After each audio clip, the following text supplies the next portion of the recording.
In this video, I'm going to share with you a couple of new preps that I picked up and that I think you should pick up, and then share with you how some of the preps that I've already had have worked out for me and my family. And then I'm going to answer a couple of questions that have been posed by a few of my subscribers. So let's get it started.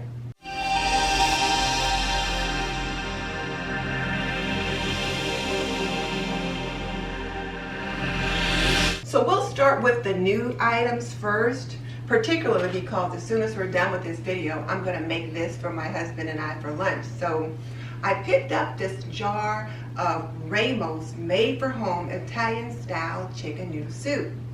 And it really looks delicious. When I just looked at the jar, I thought, I have got to try this out. And I picked up 2 jars. And it's a good thing I did, because when you look at the serving size, it says 1 serving per container, and it's only 130 calories per jar. So we'll definitely need 2 of these for the hubby and I. Now the other thing I picked up was this pork chunks from Graybull County Meats, and I had been looking for some canned pork and it was very hard to find, but I found this at Kroger, and it was about $5, give or take a few cents a can. And this is the pork chunks, but I also picked up some of the beef chunks. The beef chunks are a lot easier to find.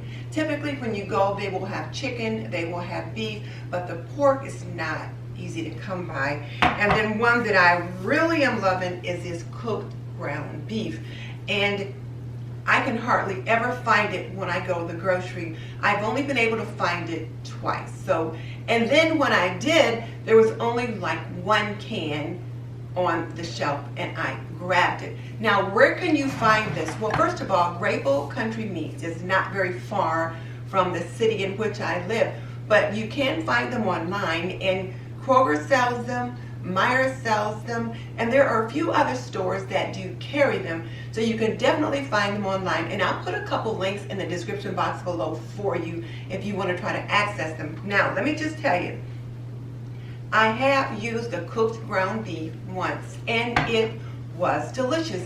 I made an apple spice chili, and I did do a video of that because I cooked it off the grid. I cooked it outside, so be sure and come back and check out that video when I get it edited.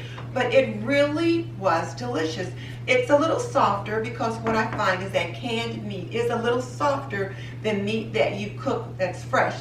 But it was truly delicious. My husband loved it, and I shared the chili with my sister, and she enjoyed it as well. So the cooked ground beef is delicious.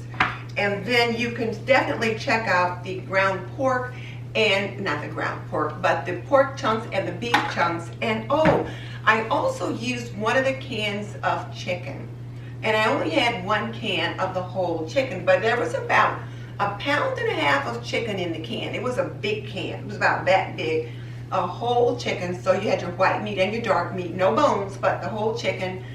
And I made chicken noodle soup, and oh my goodness, was it ever delicious. And I made that cooking off the grid as well, so be sure and come back and check that out. So these Graybull Country Meats are definitely a good value for your buck, so be sure to try to pick those up. And like I said, I'll try to link some of those in the description box when I find some for you. Now the other preps that I've been using, one is my flour and one is my baking powder. I have been encouraging my homemakers, particularly my young homemakers, to pick up flour, because in case you can't get out and get bread, you can make your own. And if you're thinking, I don't know how to make bread, well, I'm going to do a couple of videos where I show you how to do that. But you may not be able to make bread, but anybody can make pancakes, Johnny cakes, and that kind of thing. So I made some baking powder biscuits, and I used my baking powder and my flour to make baking powder biscuits. I also made some Johnny cakes, and I do show that in one of my videos. You make Johnny cakes with cornmeal, so I made some Johnny cakes, and I didn't think to put the cornmeal out here. Let me grab it. Here you go. So I've made corn muffins, cornbread, and Johnny cakes several times, and I will show you the Johnny cakes in one of my videos, so be sure and come back to check that out. But they're quick breads, things that you can make quickly if you're stuck in a situation and you can't get out of the house and your money is tight. These are good values for your buck. So you buy some flour. This is all-purpose flour. I also picked up some wheat flour. It has more nutrient value to it. Can't store it quite as long though, but I picked up some wheat flour, some all-purpose flour, and then of course the cornmeal, your baking powder, and I also have baking soda because depending upon what you're making, you might need some of that. And of course, salt, sugar, those kinds of things. But what I wanted to show you today was the preps that I've been using to like make meals. So I made cornbread, and then I also made ham and beans. So I used these Randall Great Northern beans. They're already cooked, so you can eat them straight out of the jar. Now, of course, it works better if you heat them up. But I used these, I heated them up, and then I cut up some of this Dak ham and used that to season it with, and it was very nice. Now again, canned meat is a little bit softer, but it was very good. And I made some kind of cornbread to go along with them. And I've been making videos of all of these things. I'm working on a series of off-grid cooking, and I'm really excited about it. I felt like a pioneer woman while I was cooking some of those things. But I'm digressing. So anyway, I did use these. Now the beans were very good. The ham was also good. It was a little bit soft, a little salty, but we were able to enjoy it. And then we kept a couple of the slices of ham out and used them the next morning for breakfast. My husband sliced them very thinly, and we had it for breakfast with eggs, and it worked out nicely. Now, is it the best ham I ever tasted? No. Is it a ham that I would prefer over a regular maple glazed cured ham? No. But if I find myself in a situation where my freezer or fridge is out, we've got an ice storm or whatever, and I've got to cook off grid, this is certainly a good alternative. And I will put a link for these in the description box if I can find one that's reasonable. Otherwise, you can pick these up at Walmart. You can pick them up at Kroger and your big box stores, usually somewhere around $4 or less. And I wanted to show you these noodles again. These are the House Amish egg noodles, and they are delicious for chicken noodle soup, beef and noodles, chicken and noodles, those kinds of things, casseroles, tuna noodle casserole. They are very filling and they taste homemade. So I encourage you to pick up both kinds. I've got these are the egg noodles that are the thinner noodles that you see in many like tuna noodle casseroles and those kind of dishes. And then I've also got the wider House egg noodles as well that I like to use in beef and noodles and other things. So young moms, pick up, young moms and seasoned homemakers, pick these up because you can whip up a meal very quickly and use these. And you can certainly make some beef and noodles with a can of these beef chunks and a bag of these noodles. And of course you need some broth and some other things to go along with them. I guess I'll do a video on that as well. But just pick those up knowing that you can't make a meal with them. Something else that I picked up is this maseca, and it is a flour. Now, what am I going to do with it? I don't know yet, but I'm going to figure it out. It says here it's an instant corn masa flour, and you use it to make tortillas, tamales, pupusas, atoles, espanadas, gorditas, and sopes. I don't know what any of those things are, but tortillas and tamales. But it is a kind of a corn-type flour that's very finely ground. So I'm going to figure out some things to make with it because I figure if push comes to shove and I need to make a meal for me and the hubby and I need to make some kind of a quick bread and I don't have any other flour, this flour should work in some capacity. So I'll be learning how to use that and sharing that with you as well. And then other things that I've tried are these. Now, a lot of people had questions about these powdered eggs. And I used them to make breakfast for the hubby and I the other day. I made an omelet, and I'll show you the video of that. And it tasted okay. I didn't say it tasted great, but it was okay. It didn't taste real powdery. I did add some veggies and some other seasonings to my omelet, and it was okay. But I didn't get it to whip up like I expected a real egg to do because, of course, it was the first time I used these. So it's going to take some more practice with them, and I'll bring that to you as I do. But I did give it a try. and it was okay. I'm going to try scrambled eggs next, and we'll see how that works out. But it says on here that 1 large egg equals 2 tablespoons of dried whole egg powder and 2.5 tablespoons of water. So I'll make scrambled eggs tomorrow, and we'll see how that works out. I also used these porcini mushrooms, and they worked out nicely as well. I made a turkey linguine with my leftover Thanksgiving turkey. I made turkey linguine, and it was pretty good. I also used this can of cream to use as my half and half. The recipe called for half and half or heavy cream, and I didn't have either one of those, but I did have this can of cream. So I did use it for the dish, and I'll share that with you as well. But it really turned out pretty good. This cream has kind of just a slightly sweetish taste to it, and it's very thick, much heavier than cream that I would normally expect to pour. It's not a pouring cream. Now, it is called table cream, so it's not a cream that you can pour, but you can use it with, say, strawberries and different things like that. You can stir it and mix it in, and it did work out nicely.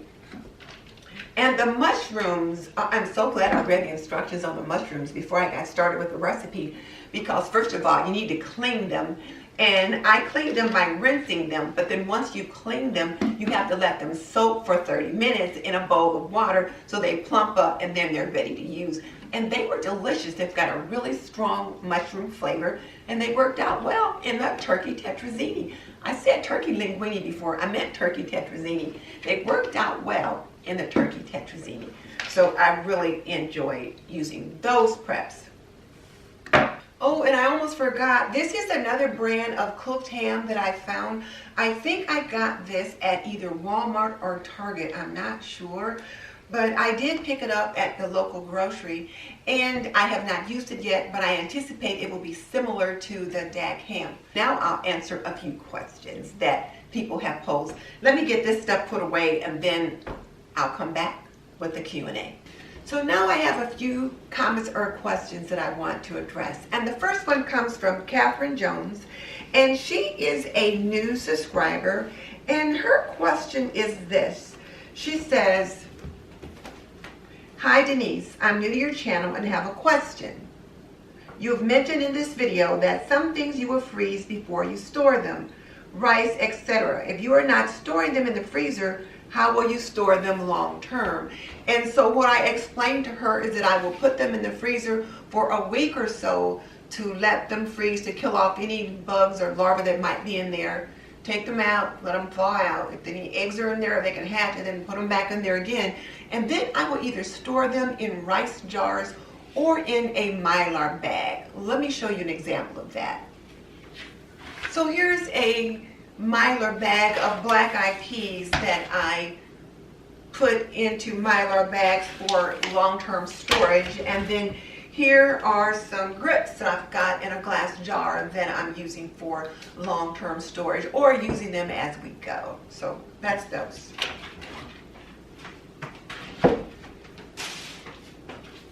Great question. This question comes from Blackcom, and he says he keeps hearing about Keystone meats, and he's been trying to find it, but he can't locate them anywhere. And I was able to find Keystone meats at Walmart and at Aldi. So you might want to check those places, and if not, just Google it and see where they sell it close to you.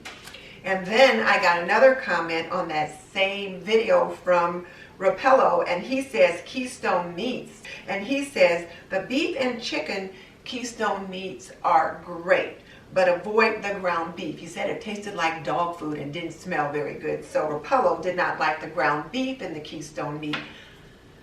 I've not used mine yet, so I can't reply to that, but I just thought it was interesting that one of the viewers was able to provide us with a review of his own. Now this is a comment and not a question, but it comes from Texas Janet.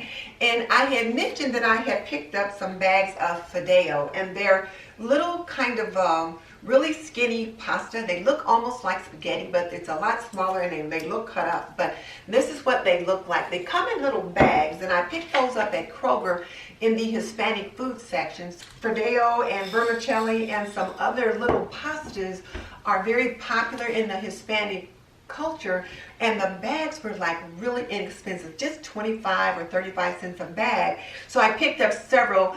Wasn't sure what I was going to do with them. I also picked up some stars and alphabets. Now I'm going to make some star and alphabet soup for my sister's daycare, and she can serve that to the children. It's going to be a chicken and star soup for them. But for this Fideo, she gave me a recipe. She says to fry the Fideo in a little bit of fat with my ground beef. So to cook the ground beef and then pour off most of the fat, save about a tablespoon of it, put the Fideo in that and some onion, and just kind of cook that together. And then once the Fideo softens, end up adding some pasta sauce, kind of like a Mexican skillet. And I'm looking forward to trying that, but she said it's very good. So I was really appreciative that Texas Janet sent me a recipe on how to use the Fideo and the vermicelli.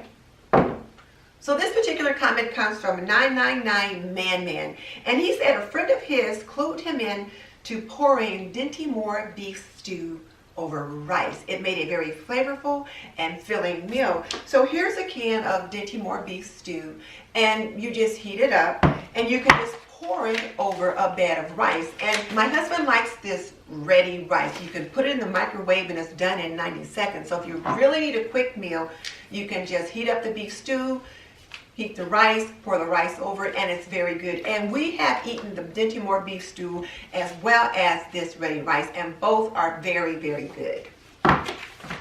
I forgot to mention when I talked about the whole dried egg, once you open that package, you do have to refrigerate it. And then those mushrooms, those porcini mushrooms, it indicated to seal it up properly, which all I could see was putting the lid back on. So there was that. Now this comment comes from Ingrid M, and she said she's used the buttermilk powder for years. Fresh spoils so quickly, so she likes the buttermilk powder. And I will tell you that I did use the buttermilk powder to make buttermilk biscuits, and I made up a cup of it, and it made up nicely. It dissolved in the water quite nicely, and it made buttermilk biscuits, and my husband said they were delicious. So the buttermilk powder did work well. So I made up the milk and used it that way, but you can also just add the powder to your dry ingredients and then add the appropriate liquid. So I might try it that way next time, but it did work out nicely. And the important thing about using some of these preps is that you want to know how to use them before you need to use them. That's one of the reasons why I've been practicing cooking off grid. So in case the power goes out and I have to cook outside, I know how to do that. Now this comment comes from Dee Douglas, and Dee says that she spotted the Better Than Bouillon and wanted my opinion. And I think I showed them on the counter, but I forgot to talk about them. So she wanted to know how I like them.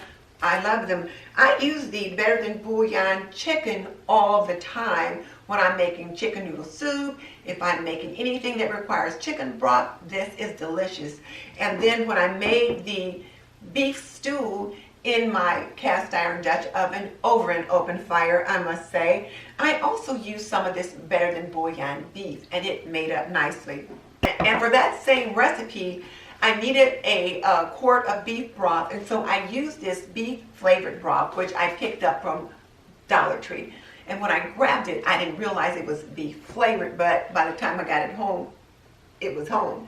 So I went ahead and used it, and it really worked out very nicely. Now, I did need more broth, so that was why I ended up pulling this out. But the Better Than Bouillon works amazingly well. So I encourage you to pick some of that up with your preps. Now, keep in mind, you do need to keep these refrigerated. So if you're concerned about that and you want something that you don't have to refrigerate, then you might want to buy the bouillon cubes in the jar. Now, most of these questions or comments came from my video, New Preps Last Minute Grocery Hauls. So I do invite you to go back and check that video out so you can see all the things that I got in that particular grocery haul and see the comments that people were making. Now, one other prep that I've been using, and I've used 2 of them, is this shelf-stable milk. It is an 8-ounce carton of Horizon Organic whole milk.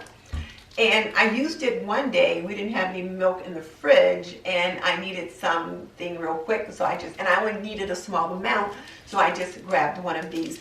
But for Thanksgiving, when I was making cornbread for my dressing, I needed milk, and I didn't want to use my almond milk because I have a family member that's allergic to nuts.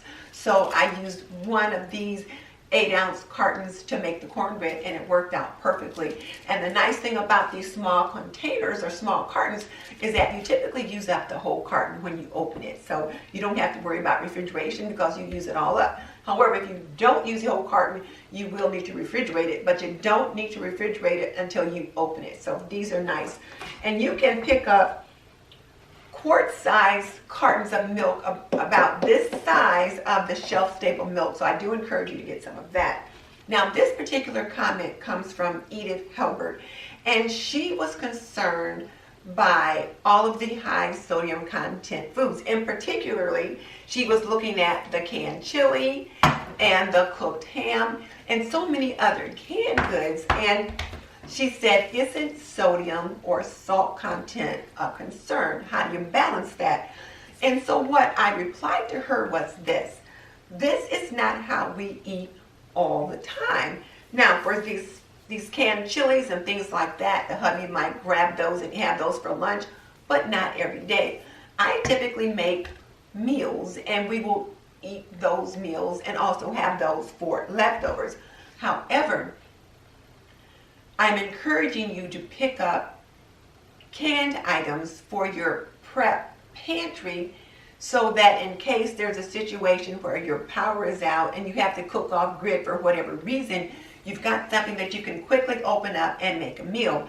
At that point in time, I wouldn't be so concerned about the nutritional value as opposed to being able to put something into a hungry belly. So that's why I encourage some of the things that I do. However, when you can be more choosy and you can afford to be sure and read the labels and find those foods that are lower in sodium, then of course I encourage you to do that. And for my young homemakers out there, one of the reasons why I'm encouraging you to buy your own noodles and different things like that is so that you can make your own foods, your own soups and those kinds of things, and then you don't have to worry about the extra baggage that might be in the foods because you know what's in it because you made it. So Edith, thank you very much for that question. It was something that I probably should have addressed and I just hadn't thought about it. So thank you for bringing that to my attention. Now, one other subscriber had this comment, and I forgot to write her question down, so I don't have her name, but I pulled the product out so that I wouldn't forget to talk about it. And she said she's been buying small bottles of mayonnaise or salad dressing. You can get some bottles that are about 2 or 3 ounces because that way, if you don't use it all up, you don't have to be concerned about it because remember, you've got to refrigerate salad dressing and mayonnaise. So salad dressing like Miracle Whip and mayonnaise must be refrigerated once you open it. So with this big jar of salad dressing, or shall I say mayo, once I open it, it's going to go bad pretty quickly if I can't refrigerate it. So whereas her small jar is going to be more cost effective for her and for all of us, because if we can't refrigerate it, then we're not losing as much product. So I think the next time we'll go out, I'll think about that and I'll try to find some smaller jars. And you know, when you go to restaurants and they give you those little small packets of ketchup and mayo and different things like that, you might want to save those because they would be perfect in times of emergency and you can open a single serving. And you can probably order those single serving sizes of mayo from places like Gordon Food Service and Amazon and different places like that.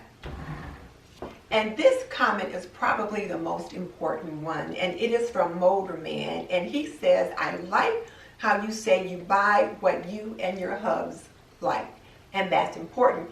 He says that it is important that you eat what you prep and you prep what you eat. So what does that mean? It means that you buy what you and your family likes to eat, and then you eat what you buy. Don't buy a bunch of things because people say it's a good idea to buy this or to buy that, and your family's not going to eat it. I have a friend that doesn't like rice, so when I was talking to her about prepping and about getting in rice and beans and things like that, she says she doesn't like rice. She doesn't eat rice. You couldn't pour rice down her throat. Then she shouldn't prep rice because she's not going to make that for her family. You buy what you eat and you prep. So buy what you eat and eat what you buy. So everyone's pantry is going to look just a little bit different. And then two other quick comments. One is, several people have asked if I would show my pantry, and in the first couple of videos in this Prepping with Denise series, I did show my pantry that I was getting started. It wasn't very big, but I showed what I was doing to get started, and then I showed an update. But I'm not going to do that anymore. I will continue to share with you some new preps that I find and encourage you to pick some things up. But I've been told by several people, including some die-hard preppers, that I should not be sharing my pantry. So let me encourage all of you that if you're beginning to prep, if you do video, don't share your pantry on video. And the reason why they say that if things get really bad and people are watching and they know where you live, that people may try to come to your home and take what you have. Now, I hate to think that people would be like that, but my husband often reminds me that I look at the world the way it should be, and he tries to look at the world the way it is. So I am hearing the message, and I'm not going to be showing my pantry as small as it is, but I will continue to share updates, and if I find new things that I think you should know about with you. So I will continue to do that. So what questions do you have about any of the things that I've shared today or from any of my other Prepping with Denise videos? Let me know. Tell me in the comment section below, and on my next episode of Prepping with Denise, I can try to answer your questions at that time. And if you want to learn more about building a 3-month food supply, check out this video right here. And just so you know, I've raised 3 children, and I've managed a home for more than 45 years, so I can teach you to be a traditional homemaker in an untraditional world. In the meantime, this is Denise Jordan saying, you are not done yet. Click on the link in the comment section below and check out my video on building a 3-month food supply, and I will see you next time. I did open the 2 jars of the Rao's Italian style chicken noodle soup, and it was absolutely delicious. And we did need the 2 jars. We didn't eat all of the 2 jars, but the hubby tends to eat a little bit more than I do, so we did need both jars. And I will say, whereas the soup was very good, it was a bit salty.